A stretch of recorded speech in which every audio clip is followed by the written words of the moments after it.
నమస్తే. Welcome to NN news channel. ప్రస్తుతం మనం నల్గొండ జిల్లా తిప్పర్తి మండలం ఎల్లమ్మగూడానికి రావడం జరిగింది. ఇక్కడికి ఎందుకొచ్చామంటే తెలంగాణ రాష్ట్రం మొత్తంలో కూడా ఈ గ్రామం ఒక స్పెషల్ అయిపోయింది. ఎందుకంటే ఇక్కడ ఒక వ్యక్తికి మూత్రం దాగించారని కూడా గతంలో కూడా చాలా మంది ఇక్కడికి రావడం జరిగింది. వాళ్ళని పరామర్శించడం జరిగింది.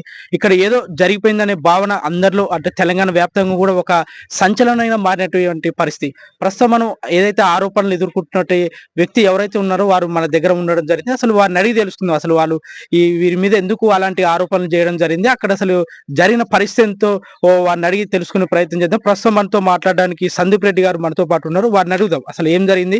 ఆ రోజు జరిగిన పరిస్థితి ఏందో వారిని అడిగి తెలుసుకునే చేద్దాం. సార్ చెప్పండి. ప్రధానంగా మీ మీద మూత్రం దాగిచ్చారనేది ఒక సంచలనమైన ఆరోపణలు కూడా చేయడం జరిగింది. వారు అసలు అలాంటి ఆరోపణలు మీ మీద ఎందుకు చేయడం జరిగింది? అదేమన్నా కుట్రలో భాగంగానే చేశారని ఎలా చెప్తారు? ఇదంతా పక్కా కుట్ర అండి.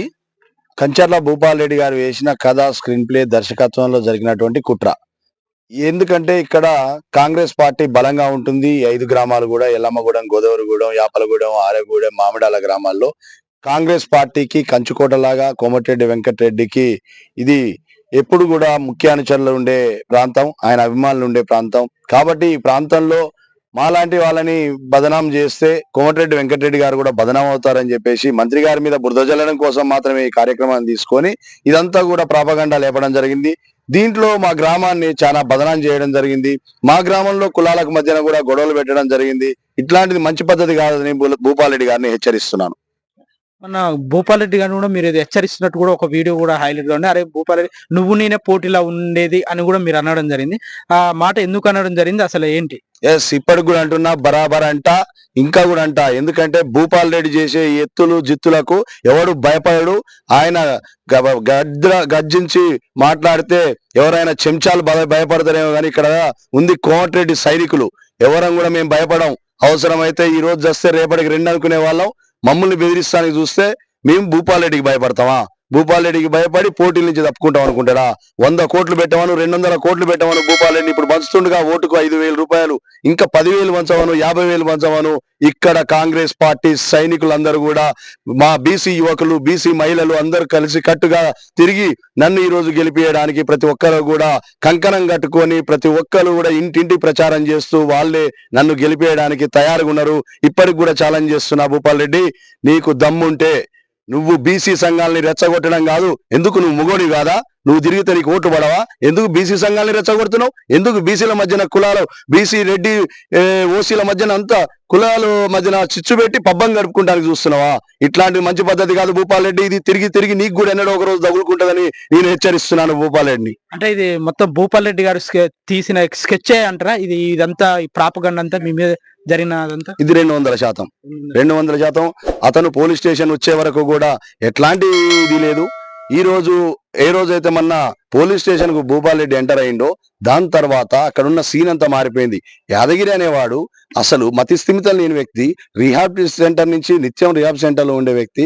అట్లాంటి వ్యక్తిని తీసుకొచ్చి ఇక్కడ పోటీ పెట్టి ఈ గ్రామం మధ్యన, ఈ ప్రజల మధ్యన, ఇంత ప్రశాంతమైన ఊర్లో నిప్పులు పెట్టడానికి భూపాల్ రెడ్డి కంకణం కట్టుకొని పోలీస్ స్టేషన్ కు వచ్చి అతనికో 15 లక్షల రూపాయల ఆఫర్ చూపించి అతను ఈ రోజు ఈ కార్యక్రమానికి తెరలేపడం జరిగింది. ఇది మంచి పద్ధతి కాదని హెచ్చరిస్తున్నాను. ఎందుకంటే అతను మాట్లాడే మాట తీరు బాగుండదు భూపాల్ రెడ్డి గారిది. భూపాల్ రెడ్డి గారు పద్ధతి మార్చుకోవాలి. ఒకసారి ఏదో ప్రజలు ఏదో కొత్తదనాన్ని కోరుకొని ఏదో కొత్త చింతకాయ పచ్చడి కావాలి మాకు అని చూసి పాత చింతకాయ పచ్చడిలాగా 20 సంవత్సరాలు 25 సంవత్సరాలుగా ఏకదాటిగా గెలిచిన కోమటిరెడ్డి వెంకటరెడ్డిని కాదని ఒక్కసారి ఏదో గెలిస్తే 3 రోజులకే చింతకాయ పచ్చడి మురిగిపోయింది. కోమటిరెడ్డి వెంకటరెడ్డి గారు ఈ నియోజకవర్గానికి దూరం అయిన తర్వాత ప్రజలందరూ కూడా అయ్యో మా తండ్రి లాంటి నియోజకవర్గాలకి తండ్రి లాంటి కోమటిరెడ్డి వెంకటరెడ్డి గారిని మేము ఓడగొట్టుకొని మా కళ్ళలో మేమే వేలుగుచ్చుకున్నామని చెప్పి తెలియజేయడం జరిగింది. దీన్ని మేము అందుకోసమే ఇట్లాంటి పద్ధతులు మానుకొని స్వచ్ఛమైన రాజకీయాలు చేయాలని నేను భూపాల్ రెడ్డికి సూచిస్తున్నాను.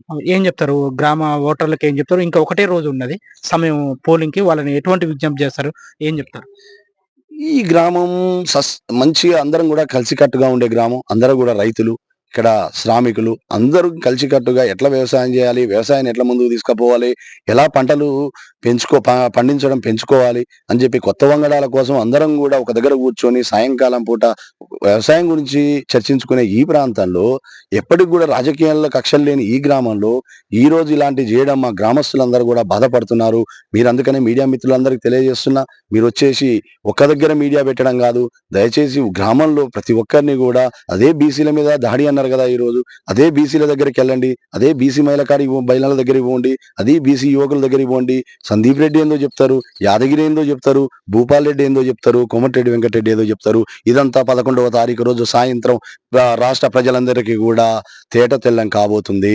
ప్రధానంగా ఊర్లో ఎటువంటి సమస్యలు ఉండడం జరిగింది? మీరు ఒకవేళ సర్పంచ్ గెలిస్తే ఎటువంటి సమస్యల మీద ఫోకస్ చేస్తారండి? యాక్చువల్‌గా నేను సర్పంచ్ అనేది నాకు పెద్ద పదవి కాదు. నాకు కోమటిరెడ్డి అనే బ్రాండే ఒక పెద్ద పదవి.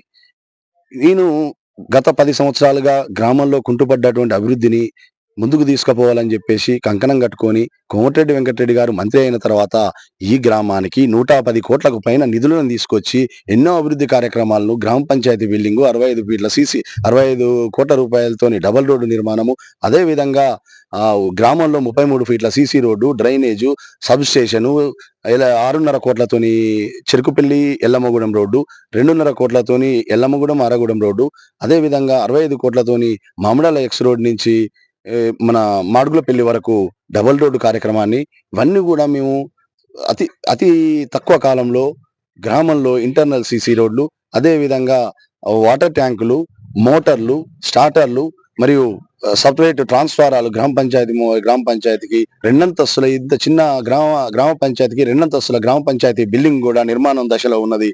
కాబట్టి ఇలాంటివన్నీ మేము అభివృద్ధి కార్యక్రమాలు చేసుకుంటూ పోతాము. ఈ అభివృద్ధిని కొనసాగిస్తాము. దీంతో పాటు మా గ్రామ ప్రజలకు ఈ 10 సంవత్సరాల నుంచి ఏదైతే వాళ్ళు కోల్పోయిర్రో అవన్నీ కూడా అందిస్తాము. 22 ఇందిరమ్మ ఇండ్లను ఈరోజు లబ్ధిదారులందరూ కూడా కట్టుకొని స్లాపులు పోసుకోవడం జరిగింది. కాబట్టి మా గ్రామం అభివృద్ధి చెందుతది. ఈ 5 సంవత్సరాలలో ఈ గ్రామాన్ని మన రాష్ట్రంలో ఉత్తమ గ్రామంగా తీర్చిదిద్దడమే నా లక్ష్యంగా పెట్టుకొని ఈ ఎన్నికల్లో పోతున్నాను.